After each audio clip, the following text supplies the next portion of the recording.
మా ఉట్టి కార్యక్రమం అయితే స్టార్ట్ అయిపోయింది. మా వాళ్ళు ఉట్టి కట్టండ్రా అంటే నిచ్చినెత్తి దాంట్లో ఇరికిచ్చేశారు. ఇది కట్టేటప్పుడు అయితే మామూలు ఫన్ జరగలేదు. అంటే కొంచెం ముందు పాగాడు ఫస్ట్ టర్నింగ్ వస్తుంది. ఆ టర్నింగ్ కూడా చూడు తోటలో పెద్ద గుట్ట ఉంది మన కట్ట గుట్ట పైకి అయితే కొనేది ఇట్లా ఇట్లా చూడరా బాగా వేసుకోవాలి పైన.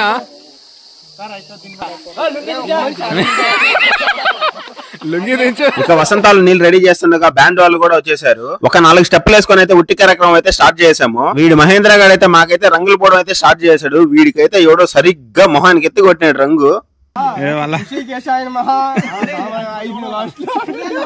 ఇక వసంతాల్లో అయితే గుడ్లు టమాటాలు అయితే మ్యాంటరీ, పిల్లకాయలు అయితే గుడ్లు కొట్టుకుంటున్నారు. వీడికైతే గుడ్డు ఏమైనా ఇలాంటి పండగల్లో ఉట్టు కొట్టే కార్యక్రమం అయితే చాలా బాగా ఎంజాయ్ చేస్తారు. పిల్లకాయల కాడి నుంచి పెద్దోళ్ళ దాకా అందరూ వచ్చి పాల్గొంటారు. దీంతో పాటు ఈసారి మాకు వర్షం కూడా యాడ్ అయింది. ఇదైతే చాలా బాగా కిక్కి. ఈ ఉట్టి కార్యక్రమం అయితే చాలా ఫన్నీగా వచ్చింది. ఉట్టి కట్టే కాడి నుంచి కొట్టే వరకు ఫుల్ వీడియో అయితే పెట్టేశాను. ఆ ఉట్టి కొట్టిన మునగాడేవాడో చూసేయాలనుకుంటే మన ఛానల్ నేమ్ కింద ఫుల్ వీడియో లింక్ క్లిక్ చేసి అయితే అలానే ఈ వీడియోకి ఒక లైక్ చేసుకుని మన ఛానల్ అయితే సబ్స్క్రైబ్ చేసుకోండి.